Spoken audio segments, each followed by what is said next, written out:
बोल श्री शेषशायी भगवान की जय। आइए सभी श्री सत्यनारायण भगवान की कथा का पहला अध्याय प्रारंभ करते हैं।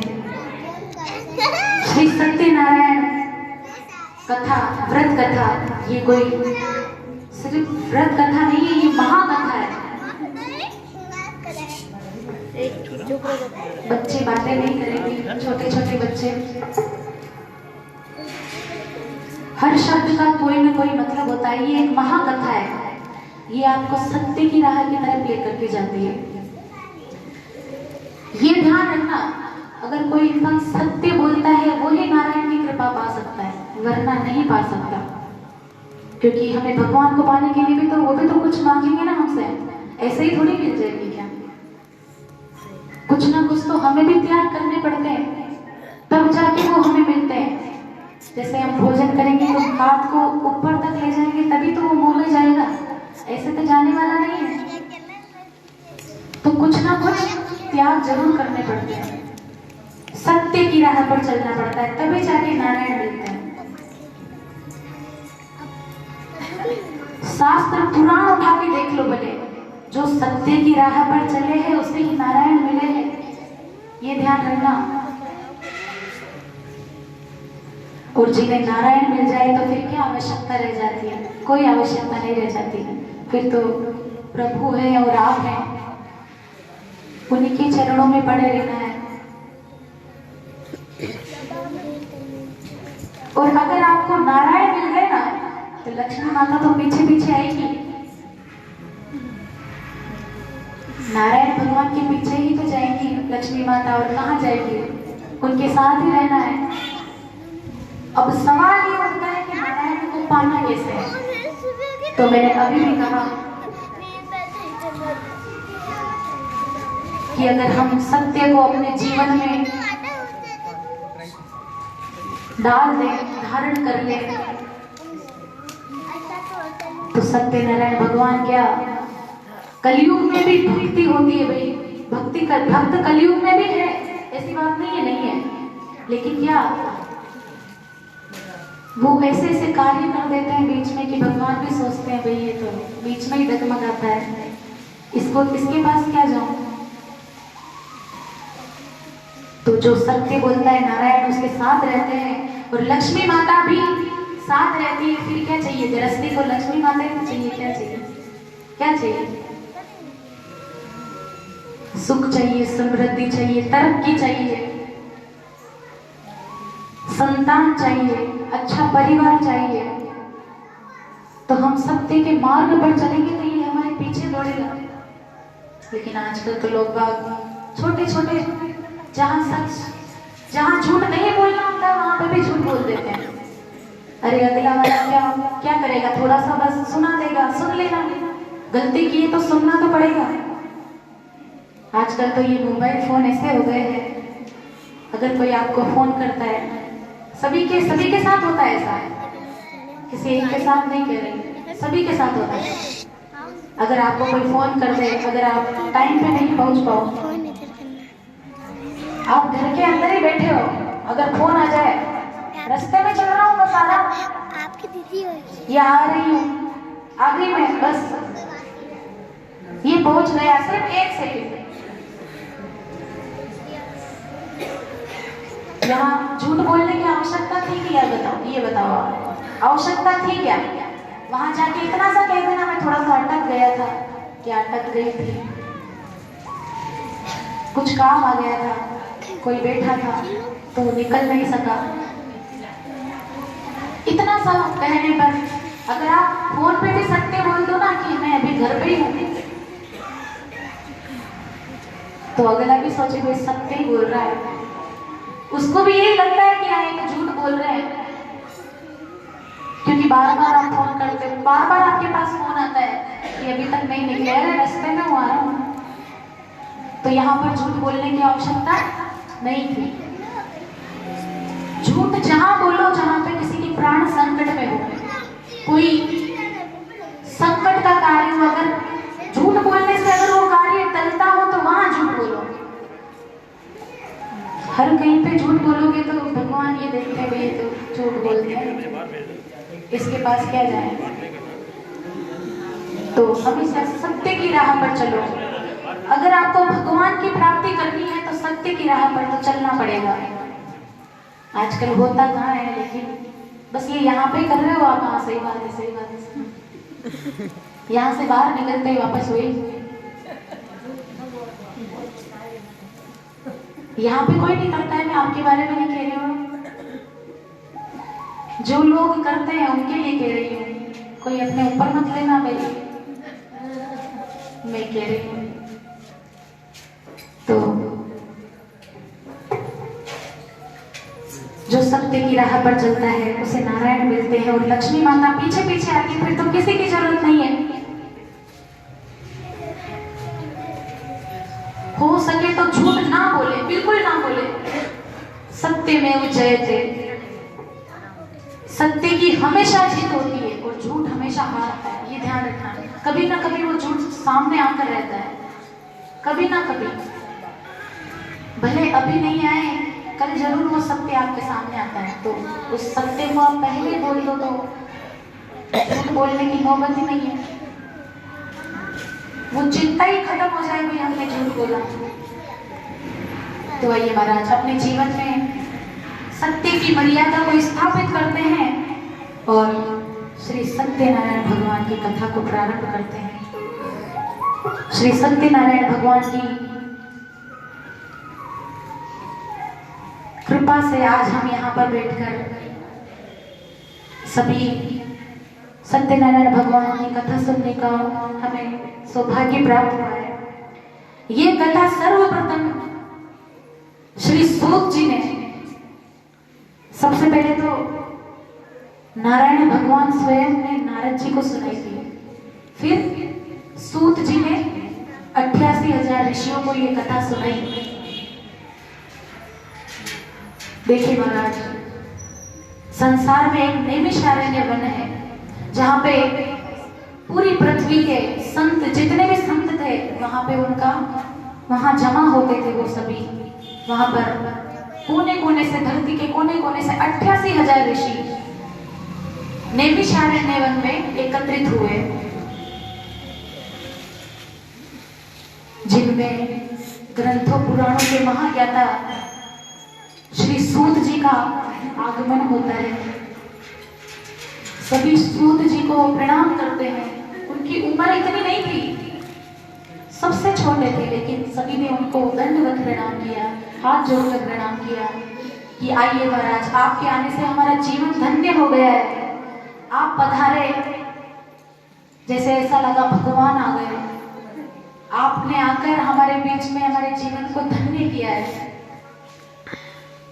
सूत जी महाराज का पूरा नाम ऋषि श्रोमहर्षण था और उन्हें सब सूत जी महाराज के नाम से जानते थे।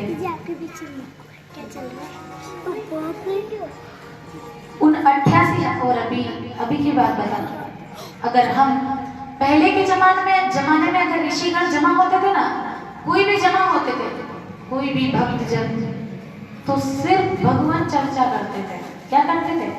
भगवान चर्चा, कि ये कैसे हुआ हमें बताइए, ये कैसे हुआ हमें बताइए। और आज अगर कोई ऐसे जमा हो जाए तो अरे आजकल वो आपके घर पे आता नहीं है, क्या हो गया? इतना तो बोलेंगे, आग और लगा जाएंगे। क्यों नहीं आता भाई? वो तो आदमी ऐसा है, उसके दिमाग में और ऐसी चीजें भर देंगे कि वो अगला और इंसान परेशान होके वो भी सोचने लग जाएगा कि हाँ, उसके बारे में अगर गलत नहीं सोचता हूं तो और उसके दिमाग में गलत फहमी हो जाएगी। अभी लोग एकत्रित होते तो ऐसे मतलब लोगों की बुराइयां करते, तो हमें बुराइयां नहीं करनी है। अगर भगवान की प्राप्ति करनी है तो बुरा किसी के लिए नहीं बोलना है। एक बात ध्यान रखना है जिंदगी में, अगर हम किसी का बुरा कर रहे हैं ना, किसी की बुराई कर रहे हैं, तो हमारा तो पाप चढ़ ही रहा है, वो घड़ा भर ही रहा है। जिसकी हम बुराई कर रहे हैं उसका पाप भी हमारे मत्थे चढ़ जाता है, ये ध्यान रखना। तब जाके लोगों की बुराई करना, और ये तो बुराई तो हमें करनी नहीं है। फिर इंसान कहते हैं घर में परेशानी परेशानी परेशानी। अरे परेशानी नहीं होगी तो क्या होगा? परेशानी को तो आप सिर पर लेकर घूमते रहते हो। जो इंसान ज्यादा परेशानी करता है ना, उसी के घर में परेशानी आती है। जैसे कोई इंसान खुश है तो खुशी भी सोचती है कि हाँ यार इस घर में चलते हैं, खुशी परिवार है। जिसको जहां जरूरत होगी वो वही जाएगा। खुशी भी सोचेगी मैं तो यही जाऊंगी, मुझे तो यही जाना है। और एक घर है परेशानी वाला, सब जने करते हैं परेशानी समस्या, परेशानी समस्या। तो परेशानी और समस्या सोचती है कि इसी के पास चलो, ये ज्यादा समस्या परेशानी करता है, ये मेरा मान बढ़ाएगा। आप बताइए सही बात है? मैं तो आपकी बेटी हूँ, सही बात है नहीं है? तो कभी भी पल्ले गांठ लगा लो और यूं नहीं बाहर जाते वही पूरे स्ट्रेस शुरू कर दिए। मेरी माताएं बहनें तो अपने पल्ले में गांठ लगा लो कि आज के बाद बुराई नहीं तो करनी, नहीं करने देनी। अगर शामिल होते हो, एकत्रित होते हो तो अच्छी बातें करो, भगवान की बातें करो, किसी के बारे में अच्छा बोलो, बुराई मत करो। तो महाराज श्री सूत जी महाराज का आगमन होता है तो सभी प्रणाम करते हैं। 88,000 ऋषिगण, सोनकादिक ऋषि सभी प्रणाम करते हैं और कहते हैं आपके आने से हमारे भाग्य उदय हो गए, हमारा सौभाग्य है जो हमें आपके दर्शन प्राप्त हुए, आपका आशीर्वाद मिला। और ऋषिगण सभी सूत जी से पूछते हैं कि आप परम दयाल हैं, परम कृपाल हैं, आप हमें ऐसी कथा सुनाइए जो अज्ञानी मनुष्य, अहंकारी मनुष्य, जो सिर्फ अपने बारे में सोचता हो, अहंकार भरा हुआ हो, अपने कर्मों से पश्चाताप कर रहा हो, बुरे कर्मों से जो घिरा हुआ हो, हमें ऐसी कथा सुनाइए जिससे वो मनुष्य भगवान कृपा को प्राप्त कर सके, उसके बुरे कर्मों से वो अच्छे कर्मों में जा सके और भगवान की प्राप्ति कर सके, उसे स्वर्ग मिले, नरक ना मिले। तो सूत जी महाराज सभी से कहते हैं कि हे ऋषिगणों, आप श्रेष्ठ हो, आपके मन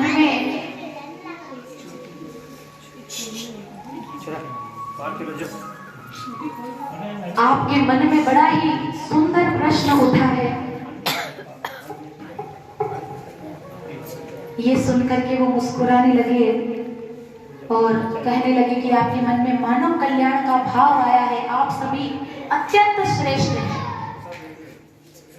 सूत जी कहते हैं कि साधु वही है जो लोक कल्याण के बारे में सोचे, संत वही है जो लोक कल्याण के बारे में सोचे।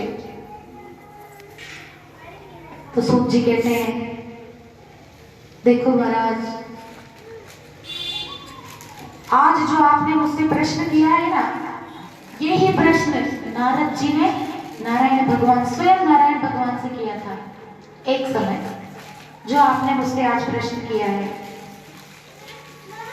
उस समय संध्या काल का समय था। और बड़ी विचित्र बात है, आपने भी मुझसे अभी ये प्रश्न किया है तो संध्या काल का ही समय है। तो श्री नारायण ने संध्या काल का अपमान ना करते हुए संध्या काल के बाद जवाब दिया उनके प्रश्न का। तो मैं भी आपको संध्या काल के बाद ही इस प्रश्न का जवाब दूंगा। तो जब तक संध्या काल बीतती है, हम भी भगवान से ये प्रार्थना करें कि हमें भी नारायण मिले, हमारी भूल चूक को माफ करे भगवान। और अभी से ही अगर चलो बुरे कर्म किए, हमने किए, लोगों की बुराई की, लेकिन आज से ही ये सोच लीजिए कि आज से हमें सिर्फ भगवान प्राप्ति के बारे में सोचना है, क्योंकि वो नहीं है तो कुछ नहीं है। ये आपकी नौकरियां वोकरियां सब धरी की धरी रह जाएगी अगर वो आपकी जिंदगी में नहीं है, क्योंकि सबसे बड़े भगवान हैं, उनका हमारे जीवन में होना अति आवश्यक है, बहुत ही आवश्यक है उनका हमारे जीवन में होना। अगर वो नहीं है तो कुछ नहीं है। तो आइए हम भी ऐसे कर्म करें, अच्छे कर्म करें कि भगवान हमें मिले। लेकिन हमसे होते क्या है, 3-3 बार तो हम दिन में भोजन कर लेते हैं, अगर 3 बार हमें भगवान की पूजा करने के लिए कह दो, 5 मिनट भी हम भगवान के सामने नहीं रुक सकते। 5 मिनट अगर रुक के देख लो, इधर उधर के ख्याल दिमाग में आने लगे। और भोजन तो बड़ी आराम से करते हैं हम, इधर उधर के ख्याल भी आसपास में आते हैं, बुराई भी आराम से करते हैं। तो हमें भगवान से यही प्रार्थना करनी है और क्या कहना है,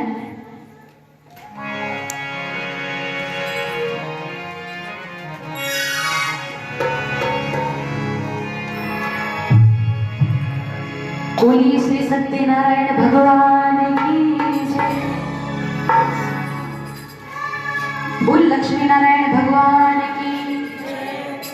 तो क्या कहना है सभी, 3 बार भोजन भजन 1 बार,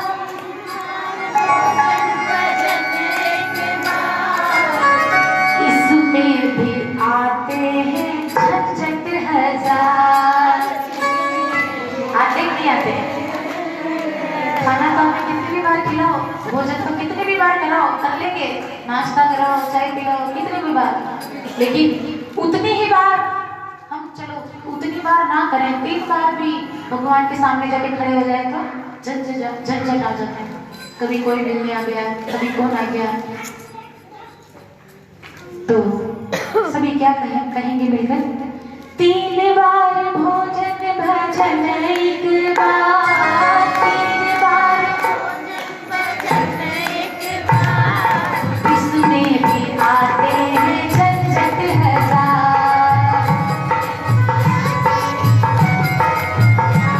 और इसमें भी आते हैं झंझट हजार।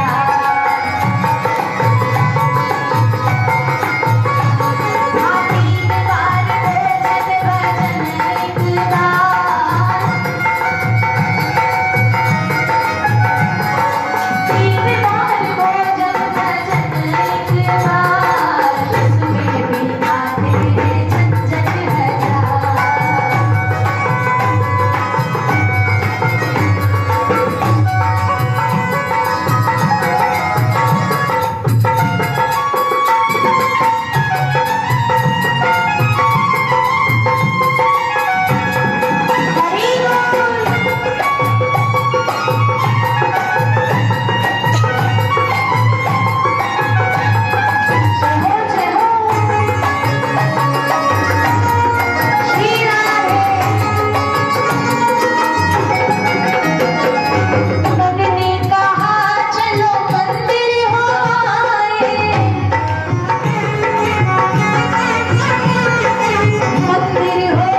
हम सोचते हैं कि गंगा जी में जाने से हमारे पापों की पाप मिट जाएंगे डुबकी लगाने से, लेकिन ये ध्यान रखना महाराज, अनजाने में किए हुए पाप ही गंगा जी धोती है,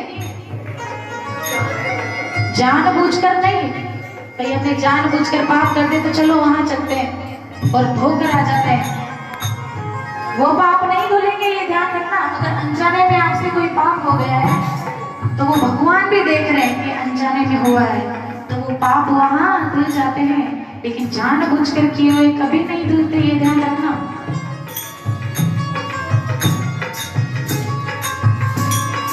जाने लगी पल्ले में पैसे न दे जा,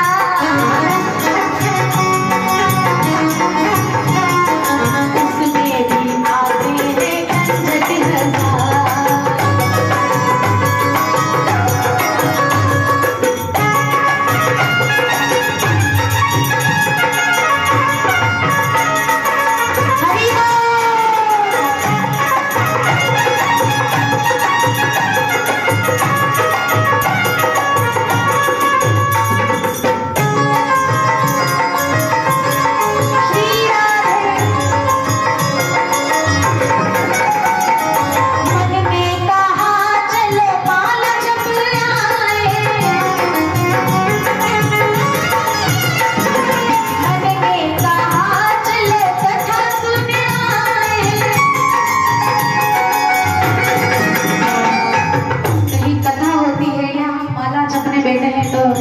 कोई पास आकर बैठ गया तो माला तो उधर चलती रहती है और बातें वही स्टार्ट हो जाती है।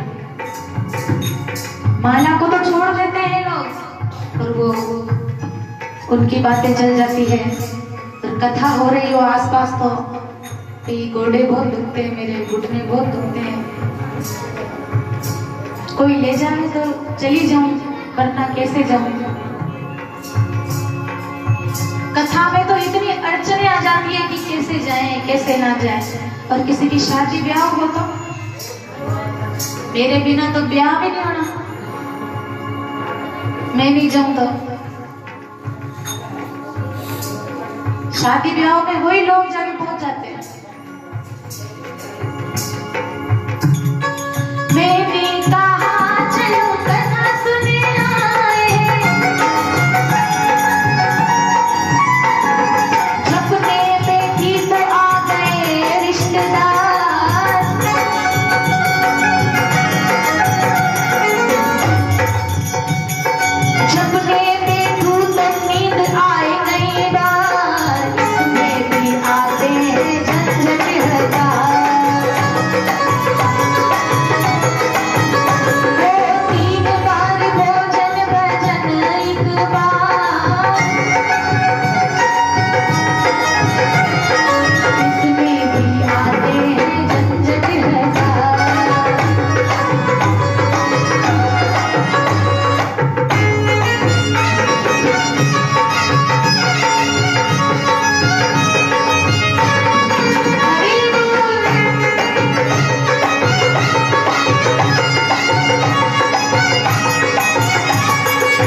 बोलिए सूत जी महाराज की।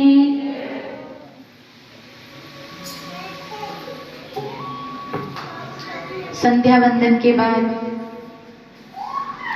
भगवान की उपासना के बाद सभी ऋषिगण सूत जी से फिर से वही प्रश्न पूछते हैं, प्रश्न करते हैं। तो सूत जी महाराज कहते हैं कि एक बार नारद जी ने भी नारायण से यही प्रश्न पूछा था। एक बार नारद जी घूमते हुए पृथ्वी लोक पर आ पहुंचे। वहां पर मनुष्य की इतनी दयनीय स्थिति को देखकर उनका मन भावुक हो उठा और रोने लगे और मन में विचार करने लगे कि क्या कोई ऐसा व्रत विधान नहीं है, ऐसा कोई साधन नहीं है जो इन अज्ञानी मनुष्यों को भव से पार ले जाए। क्या ऐसा कोई साधन नहीं है जो इनको प्रभु चरणन की भक्ति प्राप्त करवाए? ऐसा मन में विचार कर रहे हैं कि प्रभु ये क्या हो रहा है। जिस पृथ्वी को आपने इतना सुंदर बनाया, उसी पृथ्वी को लोगों ने बिगाड़ रखा है। बुरे कर्मों से, अहंकार से उनके बुरे कर्म इतने बढ़ गए हैं कि उनके कर्मों की वजह से अब वो बहुत ही दुखी है, दयनीय है, उनकी स्थिति बहुत दयनीय है।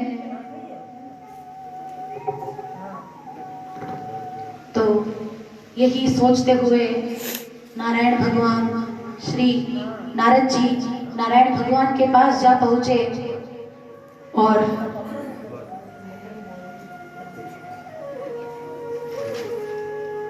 परम पिता श्री विष्णु नारायण शंख चक्र गदा और पदम धारण किए हुए हैं, गले में वरमाला पहने हुए हैं, शेष सैया पर विराजमान है और उनके चरणों में माता लक्ष्मी माता बैठी हुई है, विराजमान है। बोलिए लक्ष्मी नारायण भगवान की, बोलिए सत्यनारायण भगवान की। नारद जी ने दोनों को दंडवत प्रणाम किया और जाते ही उन्हें वंदन किया और नारद मुनि उनकी स्तुति करने लगे। जाते ही देखिए हम भी ऐसा सोचे कि नारद जी सामने हैं और उनकी स्तुति हम भी कर रहे हैं लक्ष्मी नारायण भगवान की। तो आइए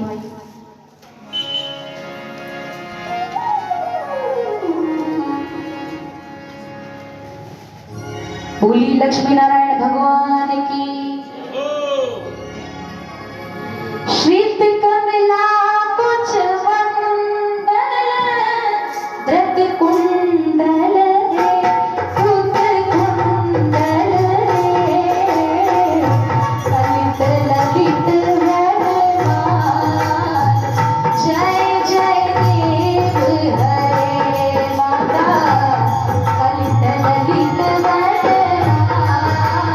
जय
नारद जी ने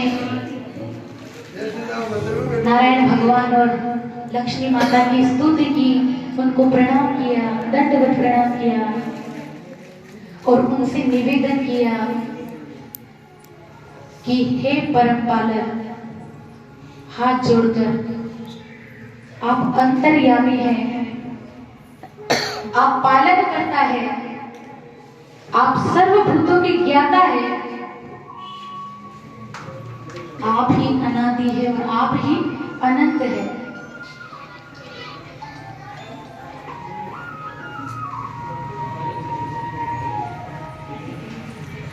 आप ही,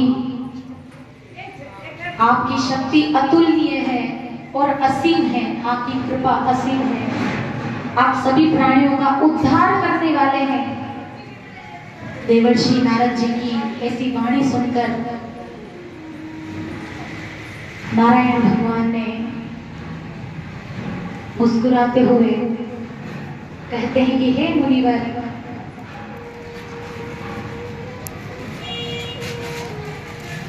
आज आप ऐसे हंसने वाले नारद जी, जिनको देखते ही सबके मुख पर हंसी आ जाती है, मुस्कुराने लगता है आपको देखते ही, और आज आपके मस्तिष्क पर चिंता की रेखाएं नजर आ रही, इसका क्या कारण है? नारद जी भावुक हो उठे नारायण की ऐसी वाणी सुनकर। कहा, आप तो परम ज्ञाता है, आपको सब पता है, आपसे क्या छिपा है। और रोने लगते हैं, आंखों में से आंसू आने लगते हैं और हाथ जोड़कर कहते हैं कि दाता, मैं अभी अभी मृत्यु लोक से आ रहा हूं। वहां के लोगों की स्थिति इतनी दयनीय है कि मुझसे देखा नहीं गया। मृत्यु लोक के मनुष्य अपने कर्मों की वजह से इतने दुखों की प्राप्ति कर रहे हैं, दुख भोग रहे हैं। अज्ञानी मनुष्य, अहंकारी मनुष्य मोह माया के जाल में फंसकर अंधे हो गए हैं, सब कुछ भूल बैठे हैं, स्वार्थी मनुष्य हो गए हैं, तापों और संतापों से घिरे हुए हैं। और अभी तो चलो जैसे जैसे युग परिवर्तन होगा, कलयुग आएगा, जब तो मानव की स्थिति बड़ी ही दयनीय हो जाएगी। उनके कर्म इतने बुरे हो चुके हैं कि वो उनके कर्मों की वजह से, देखिए इंसान जैसे कर्म करेगा वैसे ही भोगेगा। जैसे आप कर्म कर रहे हैं, अच्छे कर रहे हो तो आगे जाके अच्छा ही देखना है, अगर बुरे कर रहे हो तो बुरा ही देखना है। कर्मों के ऊपर निर्भर करता है कि आप कैसे कर्म कर रहे हैं, आपकी आने वाली पीढ़ी आपसे क्या सीख रही है, ये निर्भर करता है।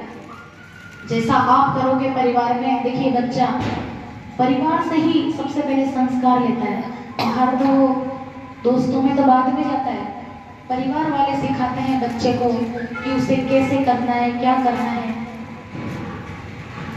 कैसे किसका सम्मान करना है, कैसी बातें करनी है। अगर घर में ही ऐसी बातें हो रही हो तो बच्चा तो क्या सीखेगा, वही सीखेगा कि मेरे घर वाले कर रहे हैं, ये जो इनसे ही तो वो भी ये जवाब देगा कि मेरे तो पिताजी ऐसे हैं तो मैं भी तो ऐसे ही बनूंगा, मेरे भैया ऐसे हैं तो मैं भी ऐसा बनूंगा, उन्हीं की परछाई हो। अगर वो कोई बुरा कार्य कर देगा तो वो किसी के मुख से सुना होगा आपने कि ऐसे क्यों कर रहा है, कि तेरे ही तो गुण आ रहे हैं मेरे में, सीधा यूं कहेगा कि गुण तो तेरे ही आ रहे हैं। तो कर्म अच्छे कीजिए जो आपकी आने वाली पीढ़ी भी यही सीखे आपसे, अच्छे कर्म कीजिए। तो नारद जी कह रहे हैं कि आने वाले कलयुग में तो बहुत समस्या पैदा होने वाली है, मानव चिंताओं से घिरा हुआ है उसके कर्मों के कारण, और धरा पर पाप कर्मों की अधिकता ज्यादा हो रही है। कलयुग में तो स्थिति इतनी भयानक हो जाएगी कि आप सोच भी नहीं सकते। तो आप मुझे ऐसा कोई सरल, इस सृष्टि में ऐसा कोई सरल उपाय या साधन नहीं है क्या कि इन मनुष्य की जो कर्म है इनको भगवान की प्राप्ति मिल सके, भगवान चरणों में जा सके, ऐसा कोई जप तप व्रत विधान हो तो महाराज आप कृपा करिए, प्रभु आप परम ज्ञाता हैं, ऐसी कृपा करिए कि इनकी दशा सुधरे, ये भगवान के चरणों में प्राप्ति करें।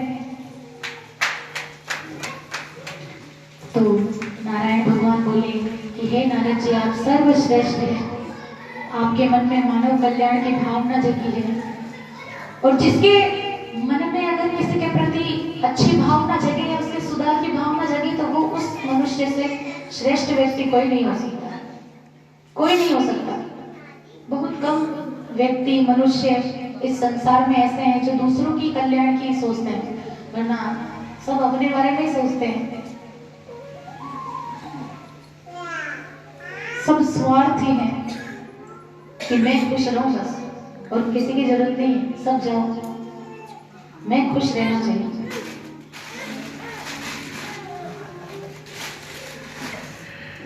तो नारायण भगवान नारद जी से कहते हैं कि हे नारद जी, मैं आपको आज, आप दुखी मत होइए, चिंताग्रस्त मत होइए, आज मैं आपको मानव कल्याण के लिए एक ऐसा व्रत विधान साधन बताने जा रहा हूं जिससे मानव का कल्याण तो होगा ही होगा, उसको स्वर्ग की प्राप्ति होगी, भगवान चरणों की प्राप्ति होगी, भक्ति को प्राप्त होगा, भक्ति माता उसे स्वीकार करेगी। बोलिए श्री सत्यनारायण भगवान की। आप इसे सावधानी पूर्वक सुनिए जो मैं ये व्रत विधान बताने जा रहा हूं।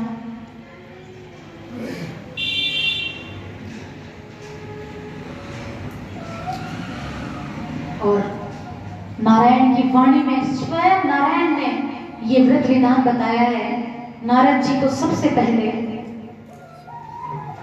और नारायण जी कहते हैं कि ये व्रत विधान में जो बताने जा रहा हूँ, ये जितना दुर्लभ है ना उतना ही फलदायक भी है, जितना दुर्लभ है उतना ही फलदायक है, उतना ही आपको फल प्राप्त होगा। और इस व्रत विधान का नाम है, क्या नाम है? श्री सत्यनारायण महाव्रत विधान अनुष्ठान। कि जो भी इस व्रत को करेगा उसे भगवान की प्राप्ति होगी। जब तक मानव इस पृथ्वी पर है, ये व्रत उसके लिए कल्याणकारी सिद्ध होगा।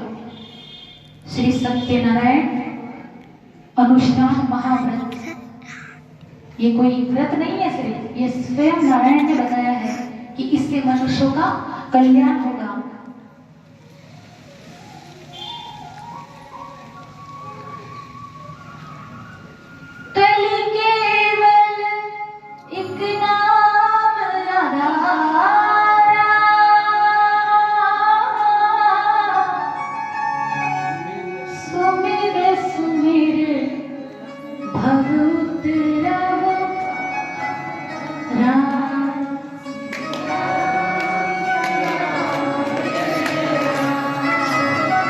तो कलयुग में सिर्फ एक हरि का ही नाम है जिसको सुमरने से भगवान की प्राप्ति होती है। सिर्फ एक हरि का नाम है जिससे आप पापों से मुक्ति पा सकते हैं, भगवान के चरणों की प्राप्ति कर सकते हैं, इस लोक से मुक्ति मिल सकती है। नारायण जी कहते हैं कि जो भी ये व्रत बताने जा रहा हूँ, ये मेरे ही स्वरूप का पूजन है, मेरे खुद के स्वरूप का पूजन है। ये त्रिलोक में श्री सत्यनारायण भगवान व्रत के नाम से जाना जाएगा। बोलिए श्री सत्यनारायण भगवान की। जो भी इसे मन क्रम वचन से विधान पूर्वक मन से जो भी इसका पूजन करेगा, वे प्राणी इस लोक जीवन में सौभाग्य, परम सौभाग्य को प्राप्त होंगे। जो भी इस महाव्रत को करेगा और अंत समय में भगवान के चरणों की प्राप्ति होगी। जो भी मन कर्म और वचन से, इसके अंदर भी बहुत सारी शर्तें हैं, तभी जाकर के। और सत्यनारायण, सबसे पहले सत्य आ रहा है, सत्यनारायण भगवान। तो सत्यनारायण भगवान को सत्य सबसे ज्यादा प्रिय है। क्या प्रिय है? मैं बार बार कह रही हूँ कि सत्य, अगर सत्य बोलोगे तो ही ये व्रत करना, तभी उनकी प्राप्ति होगी। तो नारद जी भगवान के मुख से ऐसा व्रत विधान सुनकर अति प्रसन्न हुए और अपना धैर्य खो बैठे। और कैसे धैर्य खो बैठे कि आप मुझे बताइए ये व्रत कौन, कैसे, कब और कहां कर सकता है? इतने सारे सवाल एक साथ पूछ दिए। नारायण भगवान मुस्कुराते हुए बोले, नारद जी धीरज रखिए, सब बताता हूं। नारद जी बोले, शीघ्रता से बताइए। और भगवान मुस्कुराने लगे, हे देवर्षि, कोई भी प्राणी, चाहे किसी जाति धर्म का हो, कोई भी प्राणी इस भूलोक में, इसका ना तो कोई मुहूर्त है, ना कोई दिन है, ना ऐसा कोई दिन है जो उसी दिन इसका व्रत कर सकते हो। जो भी संध्या काल में मन कर्म वचन से सत्य नारायण भगवान का महाअनुष्ठान, महाव्रत, अपने इष्ट जनों को बुलाकर, बंधु बांधवों को बुलाकर, सभी को निमंत्रण देकर, प्रेमी जनों को, यदि आवश्यकता पड़े तो श्रेष्ठ ब्राह्मणों के सानिध्य में इस पवन पावन व्रत का पूजन करे और कथा सुने, वो इस अनुष्ठान को कर सकता है। कोई भी कैसे भी कहीं पे भी हो, किसी भी दिन इस व्रत को कर सकता है। इसके लिए कोई वो नहीं है भाई इसी दिन करना है या इसी समय करना है। बोलिए श्री सत्यनारायण भगवान की जय। और भगवान को प्रसाद रूप में क्या चढ़ाना है देखिए। भगवान को नैवेद्य के स्वरूप सवाया मात्र में केले का फल, पहले प्रसाद रूप में बताया गया है कि इस महाव्रत कथा में क्या प्रसाद बनाना है, क्या मंगवाना है। तो सबसे पहले केले का फल और गोघृत में पकाया हुआ गेहूं का आटा, जिसे हम क्या बोलते हैं, पंजरी, पंजरी क्या बोलते हैं, सातू, सातू। तो वो प्रसाद भगवान को चढ़ाना है। गो दुग्ध से बना हुआ दही, गुड़ या शक्कर के साथ भगवान को भक्ति भाव से अर्पण करना है। और अपने बंधु बांधवों, इष्ट मित्रों, वो सभी संबंधी जनों को एकत्रित करें और भगवान का व्रत पूजन अनुष्ठान करें। बोलिए श्री सत्यनारायण भगवान की जय। और भगवान की पावन कथा को जरूर सुने। जो भी इस महाव्रत को करे, इस अनुष्ठान को करें, श्री सत्यनारायण भगवान की पावन कथा को जरूर सुने, श्रवण करें, भगवान को भोग अर्पण करें और जो प्रसाद बनाया है वो भगवान को चढ़ाएं। और सभी चढ़ाने के बाद, भोग लगने के बाद आपस में सभी बांटें। प्रसाद का बहुत महत्व है। देखिए, प्रसाद खा के जाना अति आवश्यक है। यूं नहीं भी इतना सारा दे दो, थोड़ा सा ही खाओ, लेकिन खा के जाना अति आवश्यक है। अभी आगे आएगा क्यों खाना चाहिए।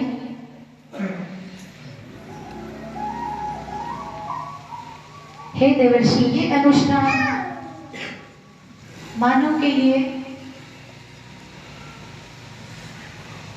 अति फलदायक है। दुख से मुक्ति देगा, संकटों से उबारेगा, पापों को मिटाएगा और किसी भी कार्य में विजय प्रदान करवाएगा।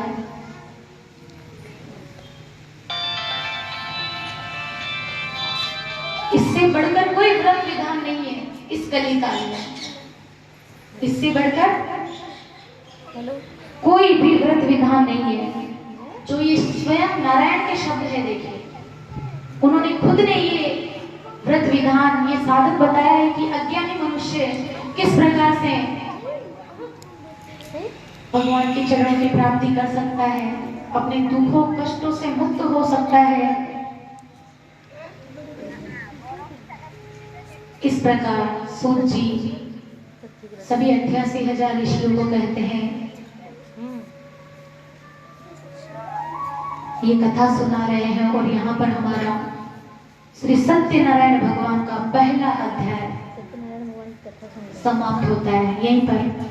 और आइए बोलिए सत्यनारायण भगवान की, बोल सांची दरबार की, बोल श्री शेषाई भगवान की। आइए हम सभी मिलकर के